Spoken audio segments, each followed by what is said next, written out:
America, land of the free, home of the brave. Infinite amber waves of grain. Rolling hills, vast plains. Our two parties cause great pain. A divided country, broken at heart. Citizens are torn apart. Our ideas are shifting, shaking, and being shuffled, around and around. Our people down and bound to the sound of the ground they stand upon. Our people's flag, it is red or blue. There is no in between.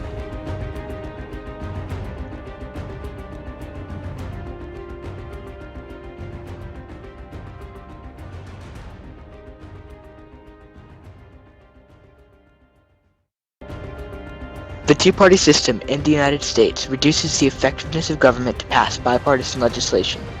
Therefore, the two-party system should be eliminated or restructured to increase effectiveness and cohesion between members of government.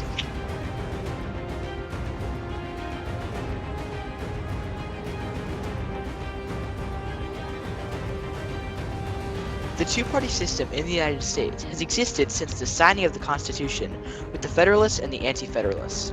However, the two-party system we know today has only existed since 1824, with the Republicans and the Democrats. Since 1824, no party has won the presidential election that is not a Democrat or a Republican.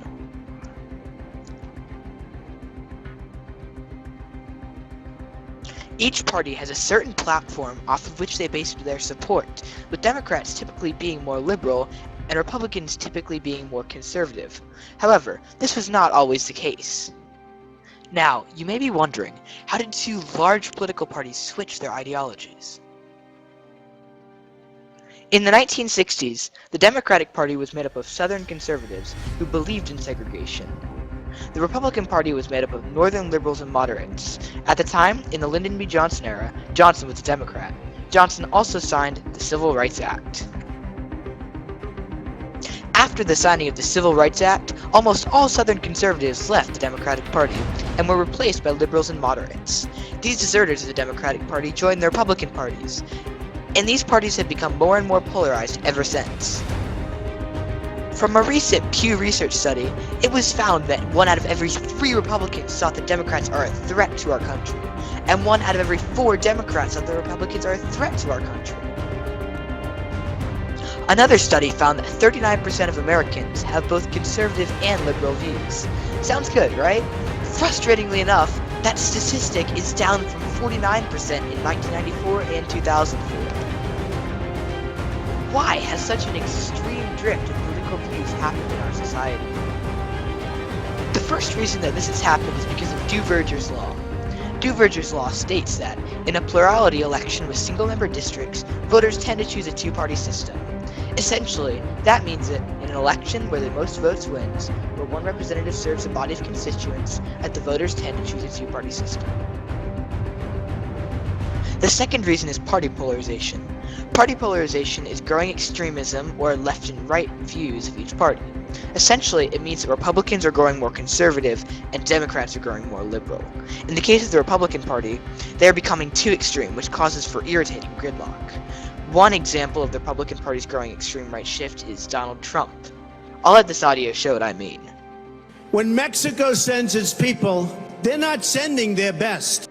They're sending people that have lots of problems, and they're bringing those problems with us. They're bringing drugs, they're bringing crime, they're rapists. With these causes, there also come negative effects. To find out more about this subject, I emailed Dr. Paul Beck, a political science major at Ohio State, to find out more about the two-party system's negative effects. He has voted in every election since 1968 and is the author of Party Politics in America, the largest selling political party's textbook.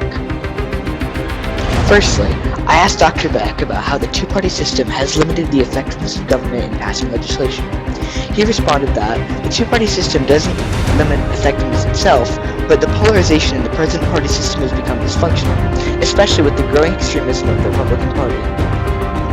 What I found from this interview is that the two-party system doesn't necessarily cause the gridlock, but the effects of the two-party system cause the problems associated with it. I also asked Dr. Beck, how has political cooperation decreased with the two-party system? He said, again, this is not a product of the two-party system itself, but rather the ideological posture of the parties presenting. Parliamentary systems abroad that have multiple parties have even less cooperation between the government party and its opposition. Some other problems that come along with the two-party system are a lack of compromise in Congress. The chart below illustrates laws voted for by members of Congress, blue being Democrat and red being Republican. Pictured at left is 1949 and right is 2011. What you see here is a division of parties, almost a political mitosis resulting from party polarization. This also causes very little legislation to be passed.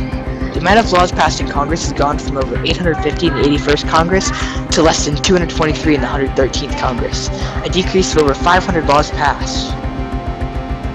From these statistics, we know that something has to be done. Many sources have talked about implementing a third party. However, as we heard from Dr. Beck earlier, this would simply cause more gridlock than we already have. First, we could implement term limits in Congress. This would force new idea turnover and reduce the influence of the big businesses, which control some members of Congress to vote for their interests rather than the interests of the American public. This could also eliminate careerism, in which members of Congress become politicians and their only job is to retain their office. Or maybe we shouldn't.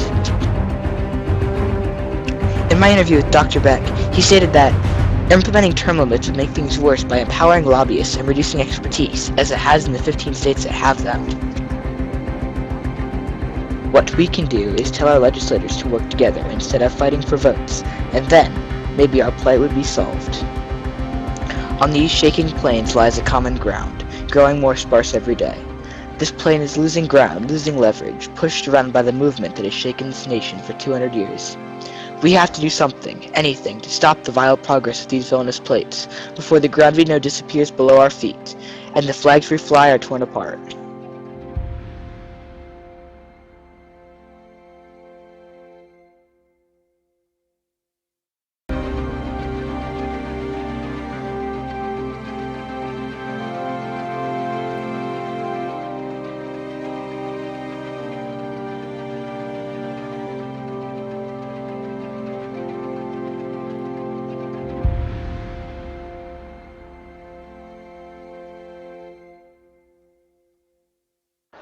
I'd like to extend a special thanks to Paul Beck for doing an interview with me.